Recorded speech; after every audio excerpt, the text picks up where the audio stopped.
this is a food for thought kind of video, and it's to VCs. I put a post up on LinkedIn, basically talking to venture capitalists, fund people who fund startups, and so it's more of a question to VCs and people who give funding to businesses, which essentially we can access as a sort of startup, really.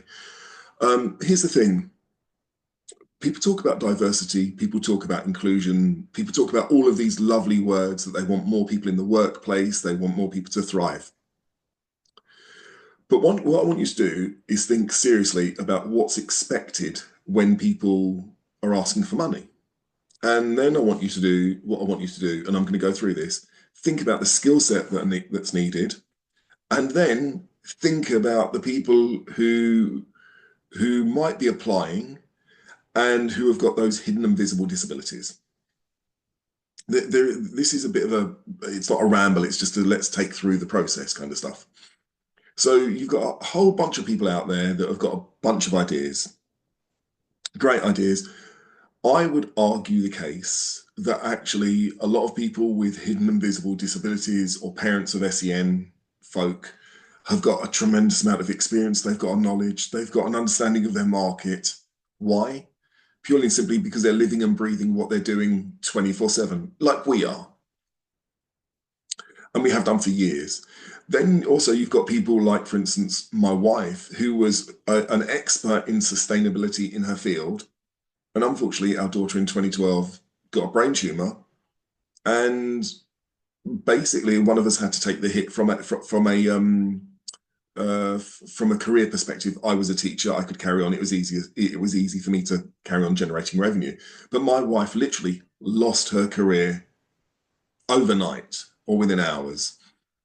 And Emma's got a master's in international development. She was a policy officer at the Corporation of London, which, if you've never heard of it, it's like the Guildhall in England. Emma was at the top of her game. She really knew her stuff. And at one stage, I think Emma was the head of policy there for sustainability. But overnight, due to family circumstances, Emma loses her career, and the journey that we've been on. Now, where does it come to startups, VCs and angels and all the trying to raise funds and other bits and pieces? So what you've got is you've got somebody who's got an idea for a business, yet and there's been stability with the kid, with our daughter, about her health, but Addie's got numerous disabilities. So then you start a business, and then it's like you're trying to pitch, you're trying to do a presentation. Well, actually, you've got, and I'm not talking about my wife here, I'm just talking about things in general. You've got people who have got anxiety. I don't like doing these videos. I force myself to do them. I'm not a great public speaker as far as I'm concerned. I don't like talking. Now, VCs and angels and all these funds are asking people to produce pitch decks. Great, lovely. You can produce a pitch deck. You got the literacy skills. People can ask that. That's, you're hiding behind something. That takes long enough. But finally, let's say, for instance, you get to the pitch area. You get in front of the angels. You get in front of the VCs. You get in front of family offices.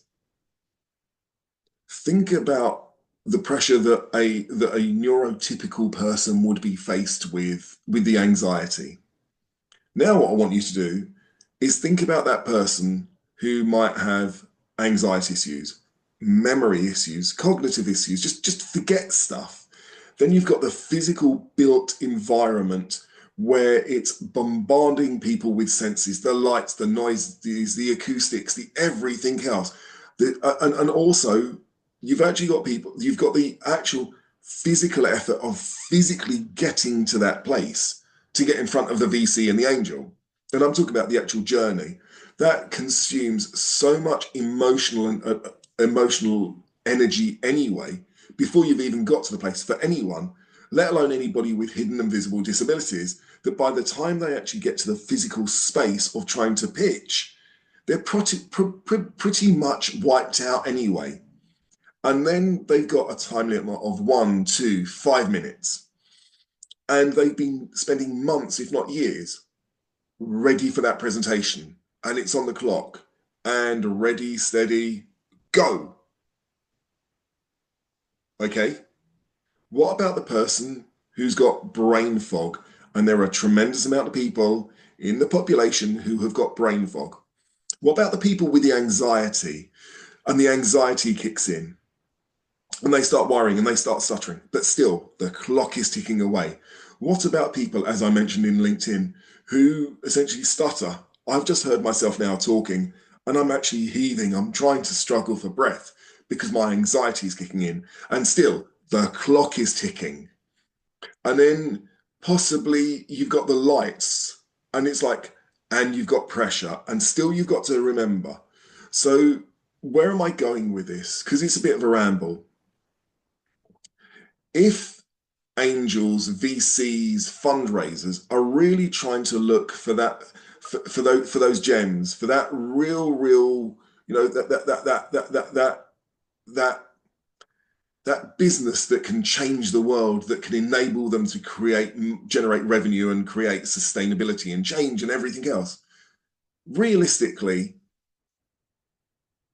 are the funds actually enabling people who might have some of the best ideas to demonstrate their their presentation? Are they creating the environments where actually where those people who might be real game changers, potentially because they're neurodiverse, they might, I'm not even going to bother going into labels of people with with disabilities and other bits and pieces, but essentially, surely there's got to be a way, and it's an ask.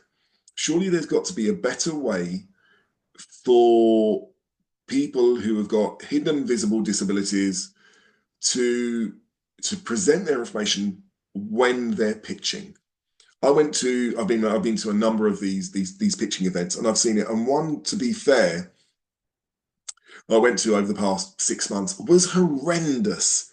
It depends the way you view it. If it was horrendous, yes, it had a buzz. Yes, it was really exciting. Yes, it had all of the vibe. Yeah. But if you're hearing impaired and you've got tinnitus and you've got anxiety, that is a scary environment that you're going to. That alone is like, wow, what am I faced with? Then you've got, where am I going to go to? How am I going to navigate to that space? Anxiety. And then people might actually have anxiety about interacting with people. Yet another barrier. And I'm just picturing this. I'm not going to say where it was or when it was, but then I'm like going through each stage and I'm thinking, the lights, great, there are cameras, it's great for publicity, it's everything else. Yeah. Anxiety, hearing, people are knocking, people are tapping. But essentially, what I'm trying to get at, and I will finish, is that, and I'm repeating what I'm saying, is that there are so many people out there who have got very good ideas, who have worked really, really hard on their ideas. And when they actually when they've got it together and actually managed to get in front of the pitching events, or they go along to these pitching events, the built environment, the psychological environment might not be conducive to enable those people to demonstrate their knowledge and demonstrate their ideas in the best possible way. And I'm simply asking, and it's a request to the people who organize these events, to the VCs, to the angels, to these all these other people who potentially have got funds. I would suggest or recommend that there might be events that are quieter, not as buzzy, so to speak, not have got the energy, so to speak, but enable those people who've got those hidden and visible disabilities to shine, because They're the game changers. And if you really, really, really look closely at the people who have actually changed the world, who've changed the ideas, seriously look at the people who've done these things. They're driven for a purpose. There's a reason behind it. Chances are they've got a hidden or visible disability. Chances are, oh, they've got a family member. Help them, enable them, because the bottom line is you as VCs, as angels, as family funds are potentially missing out on some very, very good business ideas because the built environment, the setting, the psychological setting is not conducive to enable those people to demonstrate that information in the in the time period that is required. So basically, give people a bit of slack, give them the opportunity because they potentially can enable you to make money and they can potentially make a huge amount of social change. Thanks very much. Thanks, Mary. Sorry. Thanks for your time. I'm not going to edit this because I started stuttering and it's all part of, I mean, this is part of me. If you like it, if you found it useful, share, like, subscribe. If you're a VC or angel, if you want to talk about how to possibly look at these events, drop me a line. It'd be great to talk, to be honest with it, because there are ways of doing it. It's not rocket science. Take care, have a lovely day, and I'm starting to blab on. Look after yourselves. Thank you very much. Now, I'm not going to edit this out because, again, this is part of the experience of the confusion of getting confused where you're going. There you go. I found it. And that's getting lost of the new of stuff. Take care. Bye. Yep.